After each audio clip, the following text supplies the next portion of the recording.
So you have decided to play the game Hegemony. Congratulations!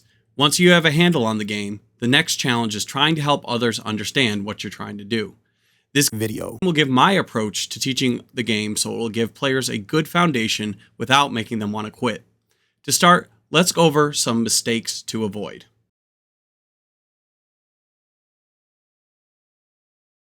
Mistake number 1 would be having each player exclusively learn their own faction. Whether you tell players to read the 3 to 4 pages in the rulebook devoted to their individual faction, or send them to the Lakeside Gamer YouTube channel or to other video pages, they can be well versed in their own class without really having any idea of how the other classes work or their goals. While a game could be played with that reality present, it would be disjointed and players won't understand how to leverage their class's advantage over the other classes if they don't understand how the other classes work or how they get points. For example, late game, I am often swimming in money as the working class, and at that point it helps me limit the capital class by buying food from the foreign market instead of buying it from the capitalist player. If I did not understand that the capitalist player gets victory points by having more money, I wouldn't play the game in a way that would pressure the other players even as I'm working toward my own goals.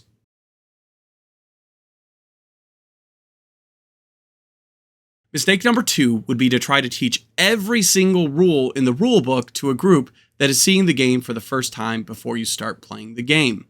Hegemony is complex, and learning the game does take some time. While this is true, the risk with Hegemony would be alienating players before you begin with exhaustively going over every single rule. I am not saying you should skip going over the rules up front, but instead what you need to do is be strategic about what you explain before you play and what you explain as the game is happening, and leveraging the awesome player aids for this game to allow players to pick up the game as you play. So how would I go about this?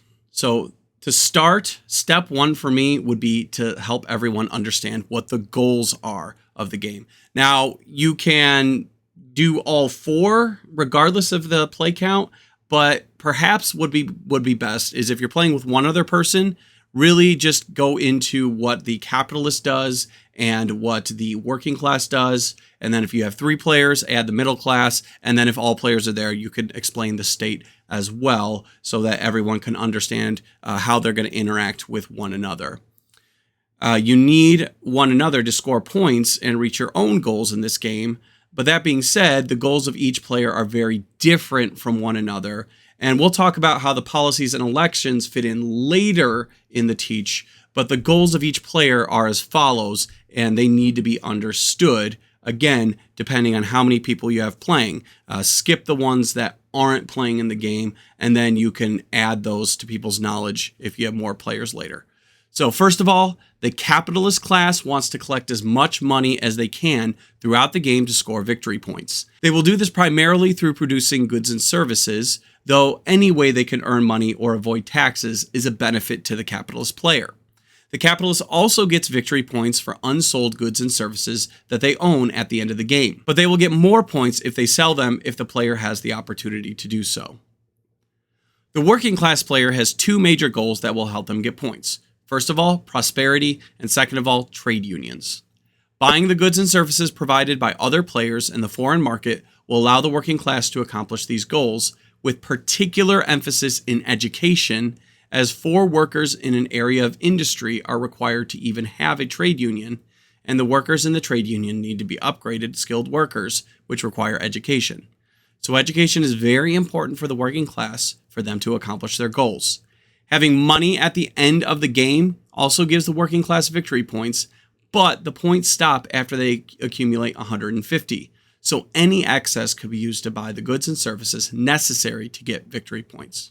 The middle class player is a hybrid of the other 2 players that we already mentioned, in that they can build companies or they can put their people to work. The distinct advantage that the middle class player has over the other 2 is that the middle class player can become self-sufficient by using their own workers, and this is a great way to collect victory points throughout the game. The middle class can gain prosperity through buying goods and services similar to the working class, or building more fully operational companies, meaning with 2 workers working, then they have prosperity. Additionally, the middle class gets victory points at the end of the game based on how much money and how many goods and services they own. The state player plays differently than the other players in that the goal of the state player is that they want everybody to be happy. They do this as they gain legitimacy. The state player gains legitimacy by completing event cards each round, providing benefits that are received by the other players, and through action cards that have the legitimacy symbol at the bottom of the card. If the state player does not complete tasks on an event card on time, they have a penalty instead of a benefit. The state player can also chase victory points by having the political policy match their political agenda card, but they should consider whether those agendas are worth chasing in a given round, or if they would be better off focusing on legitimacy and event cards. At the end of the game, the state gets victory points for the money and resources that they have left over. One important piece to understand for the state player is IMF intervention. If the state goes bankrupt, IMF intervention occurs, and while this has some impact on the working class, capitalist class, and middle class, in that the policies of the game reset, for the state player, IMF intervention is a crippling thing to happen. So stay solvent and avoid bankruptcy at all costs if you are the state player. There are many more nuances to each class, like what they do each phase. Each of these can be dealt with as you play through the game, especially since you have the player aids available. After explaining the goals to each player, the next step I would take would be to work my way around the board and to explain each of the things that are going on here so players can have a sense of the entirety of it. So the first thing I would do is to get into the production. So that would be all the businesses and the workers for the different factions. So the cards represent the businesses run by the three different factions, or the three different classes. So you've got the the capitalist class up here, you've got the middle class down at the bottom, and then the state has their businesses over on the other side. So when you're looking at these cards, you could see a few aspects of what's on them. You've got the price of the business to buy a new one. You've got the workers who are on each card working, or if it's empty, what's required to actually put that business into production. So you could see either middle class or working class workers could work here at this clinic, but you need one guy that is white, and you need a person that is a gray or any color to fill the second slot. So you need two of those workers of the same class to put that into production, okay? You have on the side how much could be produced. So this could be could produce 4, and then if the capitalist class is able to get a gear onto this card by using some of the actions that they're able to take on their action cards, they can get extra production from that.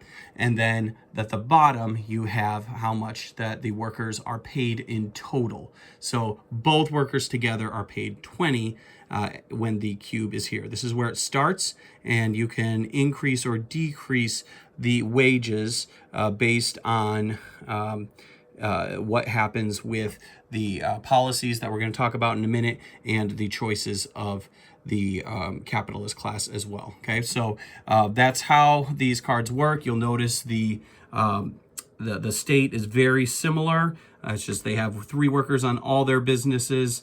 And then the middle class, the one difference they have is for some of their businesses, they require 2 workers.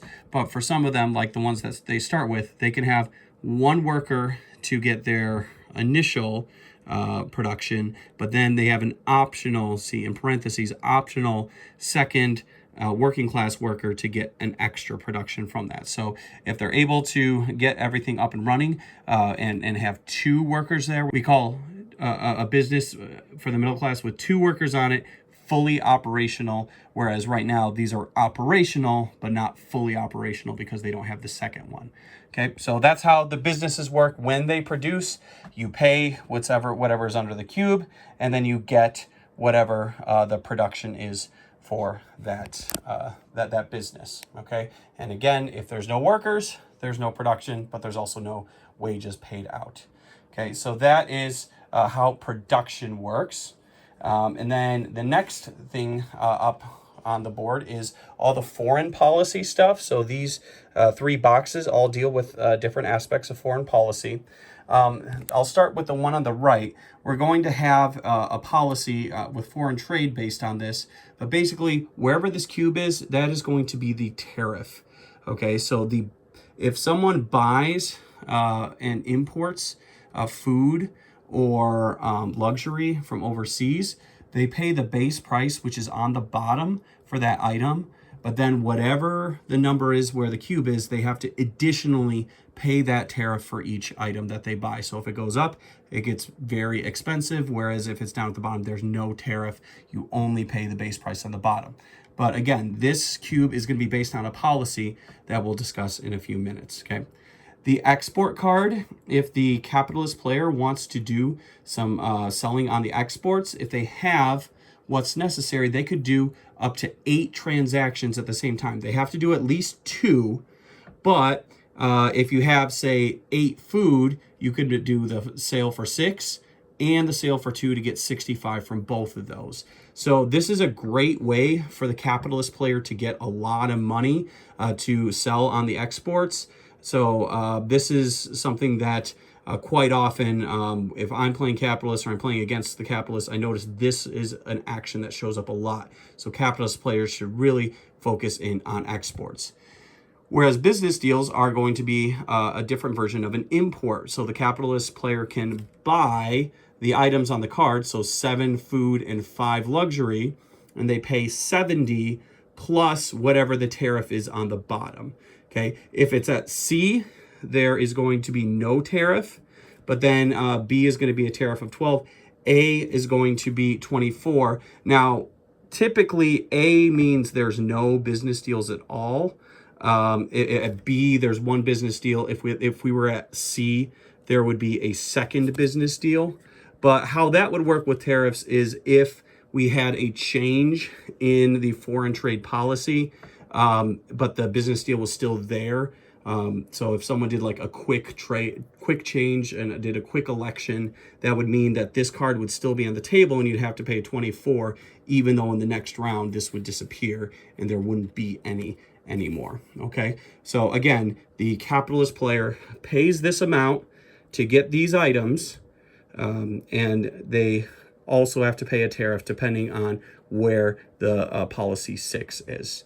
Okay, so these are the foreign policy pieces of the board. The imports can be important for getting food. If the capitalist player runs out of food, the working class will often pay to buy from imports. Or if I'm, like I said earlier in the video, if I don't want to buy from the capitalists, I might pay the tariff extra to buy them from there. But the other two are specifically for the capitalist. Okay. So moving on, let's go to the different policies and what they do. And some of these will hit on things that we already saw, but we might add some other things as well. Fiscal policy has 2 major aspects. This top symbol is how many businesses are in the public sector. So it starts with 3, but if we were to move the policy marker through an election, so propose it, have a vote, and then it moved, then it would go here. Now there would be 6. So the next 3 businesses that are here for the state, they would get flipped over and the state would have to pay the cost of those businesses. So 20, 40, 60 to put these businesses into function. And then they could then hire workers so that they could produce what was on those cards. Okay, and then same thing, if the policy moved over here, they would have to pay again to make it so that they would have all 9 of these businesses up and running. Okay, so that's the first piece. The second aspect of this is at the beginning of the game, if you have the state player hold one loan, so if they can't, they don't have enough money to pay their bills, they would have to take out a loan. If the state player takes a loan, if they just take one loan, they have IMF intervention, which IMF intervention, as I mentioned before, is really bad for the state. They don't want it to happen, so they have to stay solvent. If the policy moves to B or C, they can have one loan, but if they take on a second loan, then IMF intervention happens. So that's the biggest difference there is the fact that you can't have any loans on C, but you can hold one loan without IMF intervention for B and C, or sorry, A and B. C can't have any. B and A can have one. Labor market. So I mentioned before the fact that the prices paid are based on what these cubes are on. The labor market's the minimum that the different classes can pay their workers. So the working class wants to be L3 at A because then their wages are going to be higher across the board. So every worker is going to make more money if you've got A. The capitalist wants it to be at C because the lower wages they have to pay, they're not making any money when they have high wages. So they benefit from having to pay less to their workers. So they are going to pursue that. Middle class, they are working and get paid. I mean, yellow is most advantageous for them in the middle, but depending on whether they're working more or paying workers more would indicate which direction they might want to go. Taxation, okay, so the taxation policy, the working class wants A, capitalist wants C. A is higher taxes, C is lower taxes. How do we calculate the taxes that we have? So on the bottom, you've got a base tax level. So here it's going to be 3 at this level, or 2 or 1. So you got that. That's going to be where you start. But then you also take whatever 4 and 5 are, and you multiply their added numbers by 2. So in this case, when you start, you have 1 and none right there, okay? But if, say, it went over here, it would be 1, 2, 3, and at the A level, times 2. So 3 times 2 would be 6. 6 plus 3 would be 9. So it would go from here to here, okay? So for the capitalist player, having these policies over here means lower taxes, but having them at this end means 2 plus 2, 4 times 2 is 8, plus 3 is 11. That would be the maximum taxes that would be paid by everybody. So that would be how you figure that out. Now, it's multiplied by 2 at A. It's only multiplied by 1 at B. So if it was here, it'd be 2 plus 2 is 4, times 1, 4, 5, 6 would be the policy if that's where it was. And no matter what, at C, these welfare state, education, and healthcare benefits, their taxes are not factored in. The tax level is 1. So the capitalist player, regardless of 4 and 5, always wants to get their taxes to C so that the tax level goes all the way down to 1. Okay? So that's how taxes work. Okay? So then for 4 and 5, in addition to the fact that they impact taxes, they also impact the cost of buying public services from the state. So the state produces goods and services that can then be purchased by the other factions. Oftentimes, the working class will go to them to buy. So when you're at 4A, healthcare is free for whoever buys it from the state. It costs 5 at B and 10 at C. Same thing for education at 5, 0 at A, 5 at B, and 10 at C. Now, the working class definitely wants to pull these this direction. The capitalist wants them to go that way because if the cost is 10 over here to buy from the state, they can charge a higher price and get a better profit from buying or from selling to the other classes. Really, though, my recommendation is to emphasize to the working class to try to push for A for education, to get as much education as they can, to help themselves educate their workforce, to get trade unions, and get as many people to work as they can.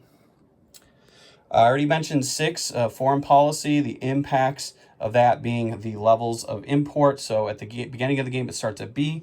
That's why the tariff level is at B, but it'll go to the top at A and the bottom at C, depending on this policy. And then again, there are 0 of the business deals at level A, 1 at B, and 2 at C, in addition to having different tariffs that have to be paid. All those tariffs, whether it's from imports or business deals, the tariffs, so the numbers on the bottom here and these numbers on the sides here, those are going to be paid to the state. The state is charging the tariffs, whereas the actual price you're paying to whatever foreign business that you're buying from. So the 10 and the 6 down here get paid to someone else off the board. So you just put it, pay the money off the board, but the tariffs are going to the state. Same deal here. The 70 goes off the board, but the tariffs down here go to the state. Finally, immigration. With the immigration policy, in between rounds, as you do the preparation for your upcoming round, you're going to add unemployed workers to the bottom of the board. And with immigration, this determines how many extra workers you're going to get in addition to the standard amount. So at A, you don't get any additional workers, only what is prescribed in the instructions for each class. B, you get 1 extra worker. C, you get 2 extra workers. Okay, so these are additional workers in addition to whatever the player aid tells the player or the rule book tells the player they need to do. Okay, on the edge of the board, you've got these 4 little tabs, and that helps players keep track of how many points they have.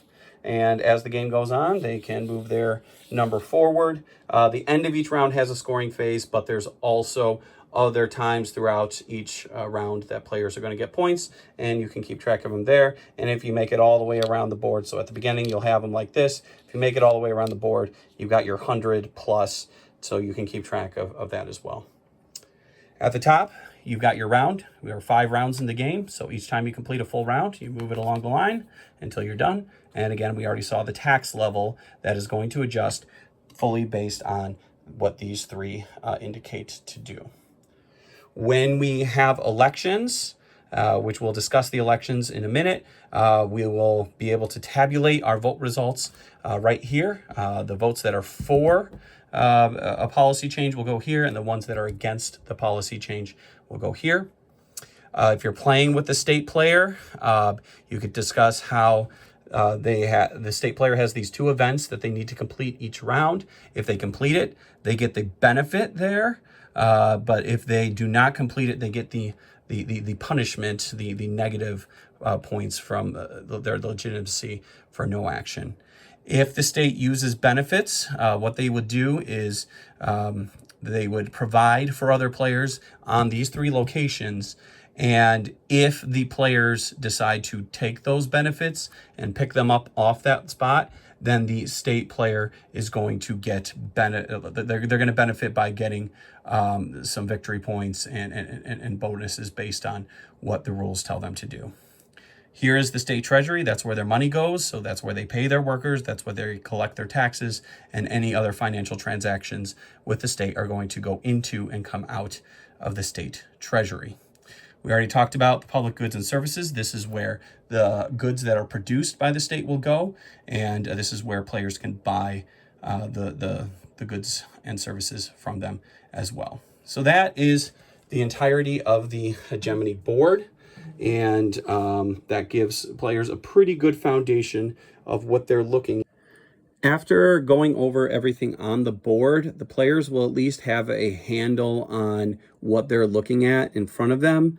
And at that point, you can make some judgment calls on whether you want to go over all of the phases that are in the game before you start, or if your group is a much more hands-on, learn as you go type of group, then perhaps what you could do is take each of these things as they come up.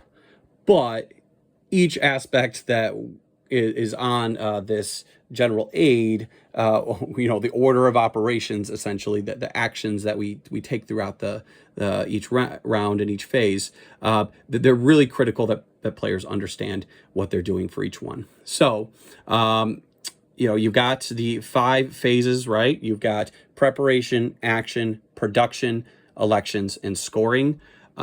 Remember, in the first round, you skip the preparation phase. So all of these, you could just table until you get to the second round, and then you can discuss them at that point. Or you can at least tick through and make sure all of those actions that are right there have been taken. All right. So, but again, you could either explain these up front, or you can, as each one goes along, go through them. So again, you use your own judgment in knowing your group and how they conceptualize and play through games. So let's start then with the action phase. So you need each player to start with 7 cards from their action card stack. So if I'm the capitalist player, I've got 1, 2, 3, 4, 5, 6, 7. All right, and then players need to understand that they will take turns going through, and they are going to play a card either for the action that is on these cards, or they have their actions that are basic actions that are available to them. So they can discard one of their cards to do any one of these actions. Now, again, you could either walk through every single one of these. If you've seen the other videos that I've done on each particular faction, I looked at every single one of the actions that they take. Or you can tell people to read and ask if they have questions, especially if you know that they are good at understanding what's right in front of them. Additionally, they can, in addition to taking a basic action, either before or after their basic action, they can do one free action from their sheet or from the rule book. So they can look at those player aids to help them decide which action they want to take and whether they want to do it before or after their basic action. So again, basic action is either discard one of the cards in their hand to do what's on this card here, or they are going to play the card for what the text says they could do. Now, the turn order for the action phase is going to be working class first. Second, it's going to be middle class. Third, it is going to be the capitalist player. And finally, fourth is going to be the state. And then you just go around and you start with 7 cards. You play 5 of them. So you do 1 card at a time. Everyone plays 1 at a time until you've done 5 actions each. And then after that, you are going to have 2 left in your hand, and you'll hold on to those until next round, and then you'll replenish later. So again, you take 5 actions each per round in the order that I recommended. Now, a caveat I would give to each player is to think about what are the things that they can do, that they want to do, that other players could impact. So prioritize those first. Doing an action that isn't going to be impacted by other players can be saved until later in the round. But if they've got a card that it is going to have something in place that might change based on what other people do, they should prioritize that. Particularly elections. If someone proposes an election, let's say I'm the capitalist player, I want to propose an election to make it so wages go down. So I would want to put my my little election token here, my proposal, my bill. I would want to put it here. But if the working class goes before me and they put it here, now I can't propose it because they already have. So if I care about that labor market enough that I want to do that before the working class player, I want to prioritize that first. You know, putting cubes in the bag can happen at any turn, but getting an election is dependent on no one else proposing it. So go after the things that other people might impact first. Most of the actions that each of the three classes have are pretty self-explanatory. I mean, the state is very different than the other classes, but a lot of the things that the other classes do make a ton of sense. But two actions that the working class has that can greatly impact other players that everyone should be aware about are the strike and the demonstration. The way the strikes work is that when the working class goes on strike, they basically say, we want more wages. Wages aren't high enough, so they will go on strike, which means production will not happen on the businesses it goes on. And the only way that the capitalists can get that off is by increasing the wages that will then pacify the workers, and then they can get rid of that. So be aware that that is something that the working class can do. The other one is a demonstration. If there are not enough businesses available to make it so the workers can work, and so there are a bunch of workers that are unemployed and not enough businesses available for them, there are not slots for them, they can do a demonstration, which is going to greatly impact them for their benefit and impact the other the other classes to the negative. So just be aware that that's something they could do. So you want to have enough businesses available to keep workers working, and the way that you can impact and get rid of the demonstration is by building more businesses and getting those people to work. One other thing to note would be the free market and storage. So each class is limited on how much they can store after they produce. So for the capitalist, you see here a limit of 8 on food, 12 on luxury, 12 on healthcare, 12 on education. You see something similar like this on the middle class board as well. And then on the board here, you could see for the state, it's max production, whatever they can produce, plus 6 is their limit. But for the capitalist class, you have the free market. So you see here for free trade, you can also store 8 food and 12 of the luxury on here. The thing is, anything that's here can only be sold on the foreign trade, so you have to sell it to the exports. Anything that goes on here cannot be bought by other players. But additionally, one of the moves that the capitalists can take is to buy extra storage, and they can have additional storage for their different things that they can produce. So they can buy those if they want to. The middle class has a card in their actions.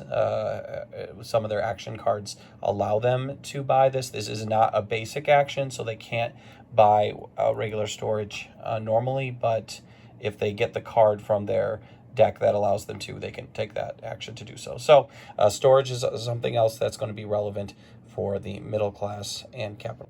So after the 5 actions, we move on to the production phase. And you can see here the 4 things that happen. Okay, produce goods and services. So production would be, again, whatever the number is, that gets produced and given to the business that owns it. So here it's the capitalist. They would get for food, and that would go into their little food area. But then the capitalist would have to pay whatever the wage is. So if the wage right here is 15, which, okay, if we're going on the policy, 20 is the minimum, because it has to be at least whatever that is. I would, as the capitalist player, have to pay 20 to the working class for this business. And then I would have to pay 20 to the middle class for this business, and pay 20 to the working class for the college. So I would get all of the goods that were produced at each of those businesses, but I would have to pay those different classes for the money. Okay, next thing is cover needs, and this is done by the middle class player and the working class player. So for those players, they have a population track, and the population is dependent on how many workers they have. So this little cube is going to be on the spot of how many workers there are. So let's say I, as the middle class, have 15 workers. Well, underneath is a population track. Since I have 15 workers total on the whole board, whether they're unemployed or they're working, I have 5 population. I need to have 1 food for each of those population. So those can come from a plethora of places. So if I'm the middle class and I produced food, I could use what I've got. and I'd be paying myself, so it'd be free. So that's a good route to go for me. Or I could pay the capitalist player if they've got food, or I could buy from the import market. Or if by chance the state somehow gets a business where they are able to buy things, there are some cards that allow them to do that, I could buy from them. But the key is I have to pay to feed my people one per population, one food per population. You got to pay to buy it from wherever you can. So once the working class and middle class have done that, then you check IMF, which essentially comes down to, is the state solvent? Do they have enough money to survive after they paid out to all their workers? If they've had to take a loan, or in the case of B and C B and A for fiscal policy, if they've had to take 2 loans, then IMF happens. And if IMF happens, all you really have to do is take this card and flip it over. And just read this and do what it says to do. I won't go through all the details of it. Just read what the card says and follow the directions. It's bad for the state. It's not great for the other classes, but it's really bad for the state. State really try to avoid this, but if you need to, just follow what the instructions are on the backside of that card. Okay. And then finally, everybody pays taxes, and the taxes are going to be dependent on the different aspects that you need to know. So for the working class, it's going to be dependent on what the policy for 2 and 3 are. You're only going to look at A, B, and C, A, B, and C, and there's a grid, and you would match up. So if this is our policy, 2 is B, 3 is C, I would come here, I would go to 2B, 3C, I would pay 4 per population. So I would multiply that to pay taxes to the state. For the capitalist class, you've got 2 taxes that you're paying. Employment tax is going to be the tax level. So again, whatever the tax level is at this moment, okay?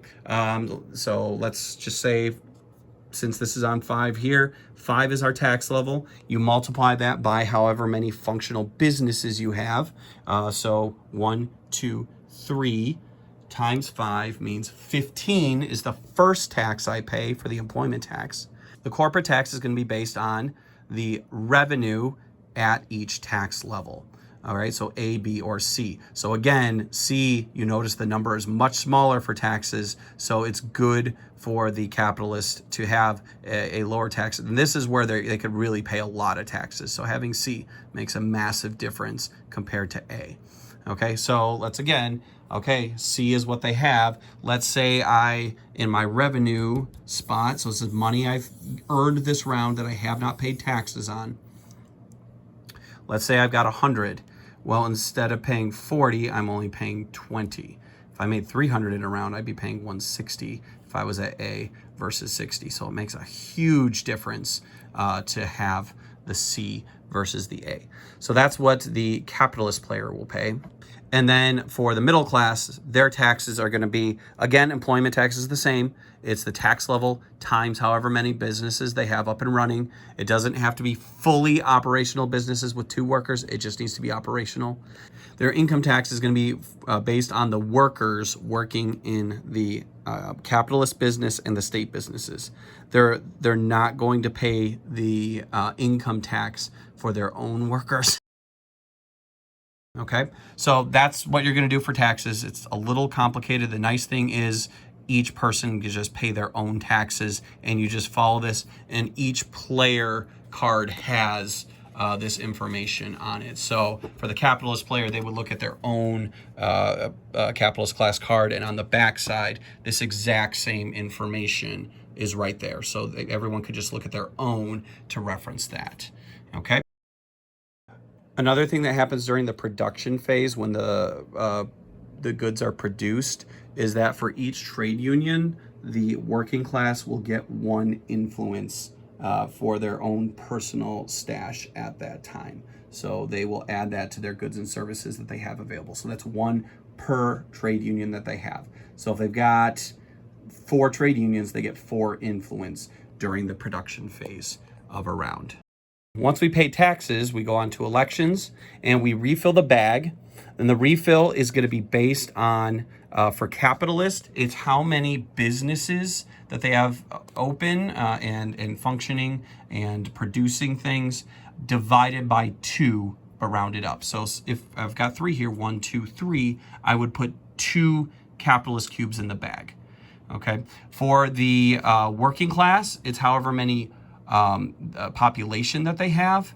So if for the working class, my population is 3 over here, 3 divided by 2 rounded up is again also 2. So the higher the population is, the more cubes you're going to get.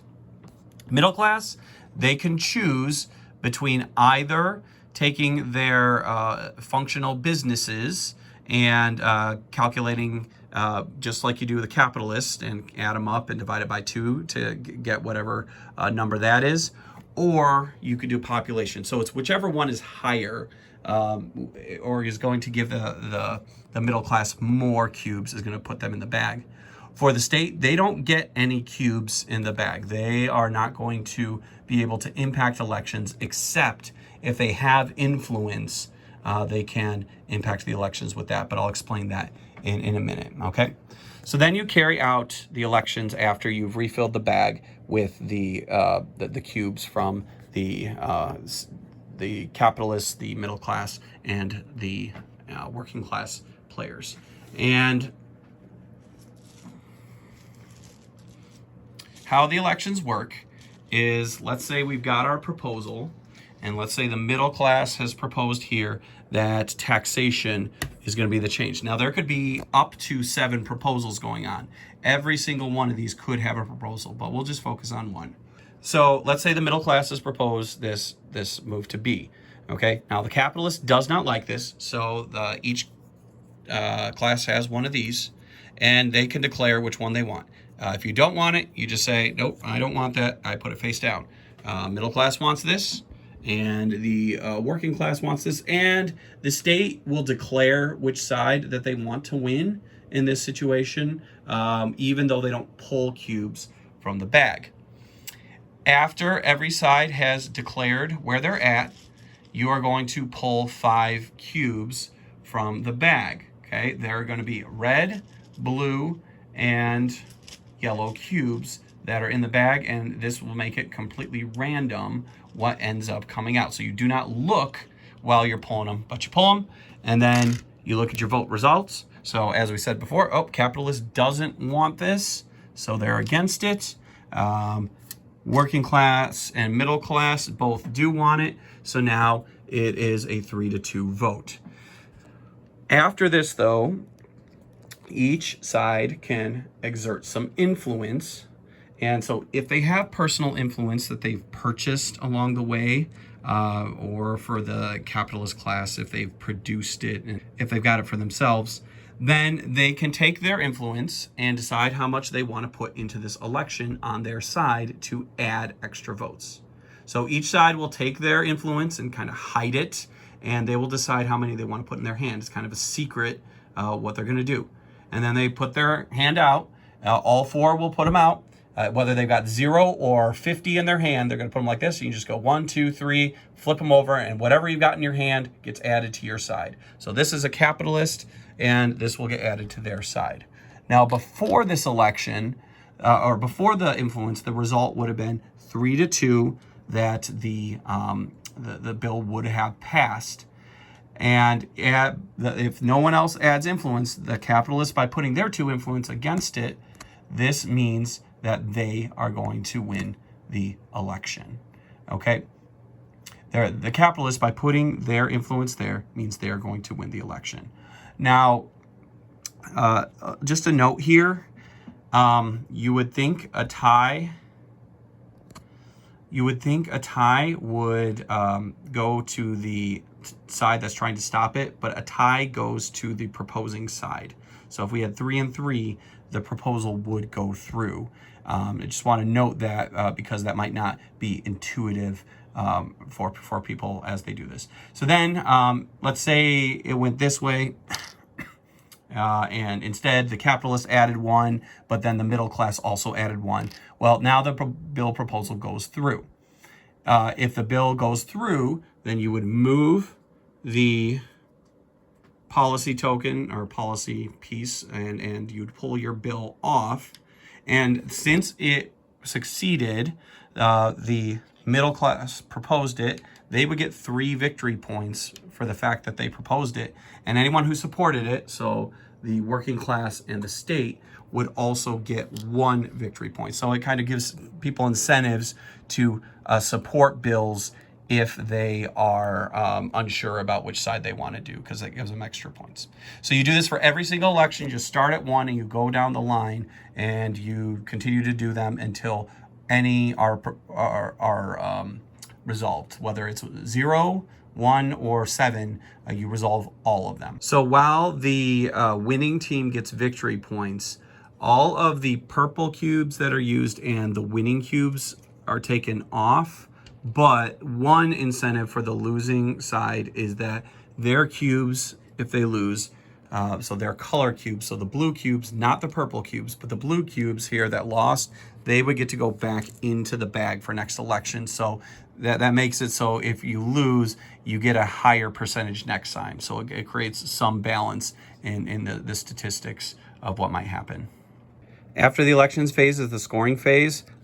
All of these things happen, but each player card, again, so if I look at the capitalists, you would look on the back side and see where you would get extra scoring during the scoring phase. So they just read what that says, the scoring phase on the back of their card, and they would add their scoring based on that. So if you want to talk to them individually about what each one of those things are, you can, or have them reference their cards and do that.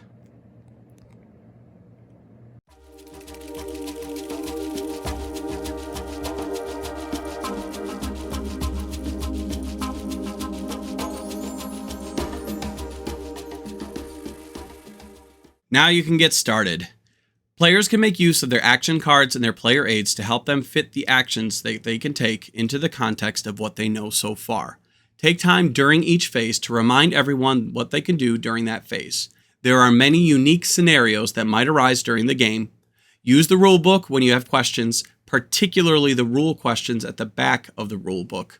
Also, feel free to ask me or other knowledgeable players. The forum on BoardGameGeek is helpful as well. Thanks for watching. I hope this video is helpful to you as you try to help other people understand how to play Hegemony and have the game go smoothly for them. Please let me know if you've got any questions. Otherwise, like and subscribe for more Hegemony and other board game related content. And good luck teaching Hegemony, and have fun.